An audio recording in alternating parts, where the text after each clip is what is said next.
തോൽപ്പിച്ചത് ഭരണവിരുദ്ധ വികാരം എന്ന് CPI റിപ്പോർട്ട്. ന്യൂനപക്ഷങ്ങൾ അകന്നത് തിരിച്ചടിയായി. സംസ്ഥാന സെക്രട്ടേറിയറ്റ് റിപ്പോർട്ട് സംസ്ഥാന എക്സിക്യൂട്ടീവിൽ അവതരിപ്പിച്ചു. CPIയുടെ തോൽവിക്ക് സ്ഥാനാർത്ഥി നിർണയം കാരണമായെന്നും വിമർശനം. TS ഹരീഷിനുണ്ട് വിവരങ്ങളുമായി. ഹരീഷ, ഗുഡ് മോർണിംഗ്. ഈ വിമർശനങ്ങളൊക്കെ വളരെ വൈകിയാണ് വന്നുകൊണ്ടിരിക്കുന്നത്. പല ഭാഗങ്ങളിൽ നിന്നും എതിർപ്പുകളൊക്കെ വരുന്നെങ്കിലും മൊത്തത്തിൽ ഭരണവിരുദ്ധ വികാരം ഉണ്ടായി എന്ന് സമ്മതിക്കുകയാണ്. ഈ പറഞ്ഞതുപോലെ ഒടുവിൽ സമ്മതിച്ചു അല്ലേ?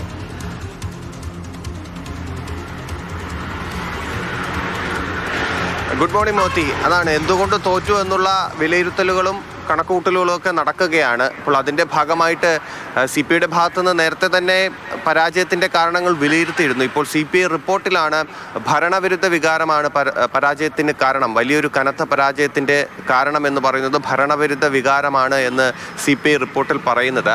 അതിലെടുത്തു പറയുന്ന ചില കാര്യങ്ങളുണ്ട്. ന്യൂനപക്ഷങ്ങൾ എതിരായി എന്നുള്ളതാണ്. കാരണം LDFിൻ്റെ വിജയത്തിൽ എല്ലാ കാലത്തും ന്യൂനപക്ഷ വോട്ടുകൾ ഒരു നിർണായക ഘടകമായിരുന്നു. മാത്രമല്ല അതിനൊപ്പം തന്നെ ഈ ന്യൂനപക്ഷങ്ങൾക്കിടയിലെ തന്നെ നിഷ്പക്ഷരായ വോട്ടുകളുണ്ട്. അതൊക്കെ സമാഹരിക്കാൻ കഴിഞ്ഞ തെരഞ്ഞെടുപ്പിൽ 2016-ലായാലും 2021-ലായാലും LDFിന് നല്ല രീതിയിൽ അത് കഴിഞ്ഞിരുന്നു.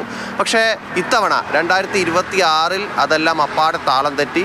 വിചാരിച്ചതുപോലെ നല്ല വളരെ ചെറിയ വോട്ടുകൾ മാത്രമാണ് ആ ഭാഗത്തുനിന്ന് കിട്ടുകയും ചെയ്തത്. അപ്പോൾ അതൊക്കെ CPI വിലയിരുത്തുന്നുണ്ട്. മാത്രമല്ല ഭരണവിരുദ്ധ വികാരം അത് UDFിന് അനുകൂലമായ രാഷ്ട്രീയത്തിന് കളം വെച്ചു എന്നുള്ളതാണ്. അത് അവർക്ക് അനുകൂലമായി. അങ്ങനെ അവർ ഭരണത്തിലെത്തി വലിയൊരു തിരിച്ചടി LDFിന് നേരിട്ടു എന്നുള്ളതാണ്. ഒപ്പം സ്വയം വിമർശനം കൂടി CPI നടത്തുന്നുണ്ട് എന്ന് കൂടി പറയണം. കാരണം സ്ഥാനാർത്ഥി നിർണ്ണയവുമായി ബന്ധപ്പെട്ട് ഇപ്പോൾ ചടയമംഗലത്തായാലും ചാത്തന്നൂരിലായാലും സ്ഥാനാർത്ഥി നിർണ്ണയവുമായി ബന്ധപ്പെട്ട് അത്തരം ചില മണ്ഡലങ്ങളിൽ സ്ഥാനാർത്ഥി നിർണ്ണയവും പാളിപ്പോയി എന്നുള്ളൊരു വിലയിരുത്തൽ കൂടി CPI നടത്തുന്നു. വിവരങ്ങൾ പങ്കുവച്ചത്.